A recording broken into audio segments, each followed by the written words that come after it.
क्या नाम है आपका? मैं ललित जोशी एडवोकेट हूँ। ललित जोशी जी, अब की बार 400 पार का नारा एक भाजपा सरकार ने दिया है।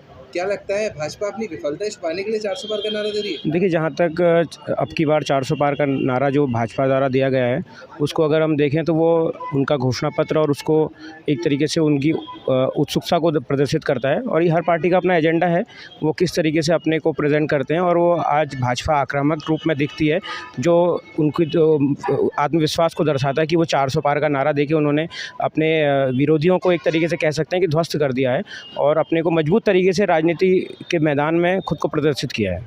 लेकिन कहीं न कहीं ये भी देखने को मिलता है कि जो विपक्षी पार्टियाँ हैं, उनका साफ तौर पे कहना है कि इस कार्यकाल में महँगाई बढ़ी है और कुछ नहीं बढ़ा। देखिए, अगर विपक्ष को महंगाई दिखती है तो निश्चित रूप से उनको अपने विपक्ष के माध्यम से अपनी बात कहने का हक है और जनता अगर स्वीकार कर रही है तो हम कह सकते हैं कि जनमत तो जनता ने तय करना है।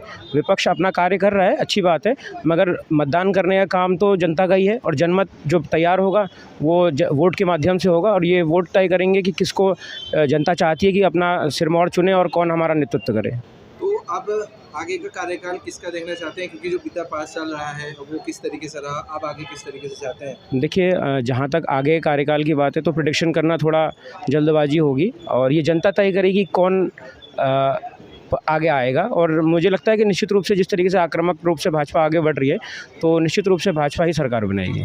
मतलब आपका कहना है कि अब की बार 400 पार का नारा जो है वो सही होगा? इस बात को कहना मेरे अधिकार क्षेत्र में तो नहीं है, मगर ये जनता तय करेगी कौन किस इस जुमले को कितना सही साबित कर सकते हैं। पिछले चुनाव में हमने देखा था एक नारा दिया गया था, मैं हूँ चौकीदार। इस बार दिया गया है मोदी मेरा परिवार। उसको लेके क्या कहते हैं? निश्चित रूप से कह सकते हैं कि पिछली बार जो चुनाव भ्रष्टाचार के लेके मैदान में आए थे तो उनका कहना था कि मैं भी चौकीदार, का मतलब ये था कि मैं आपकी जो सीमाएं हैं इनका चौकीदार हूं, जो आपकी जो परिवार है मैं उसका चौकीदार हूं और मैं एक तरीके से कह सकता हूं कि हम लोग सब एक तरीके से अपने देश की रक्षा के लिए हम चौकीदार की भूमिका में आए।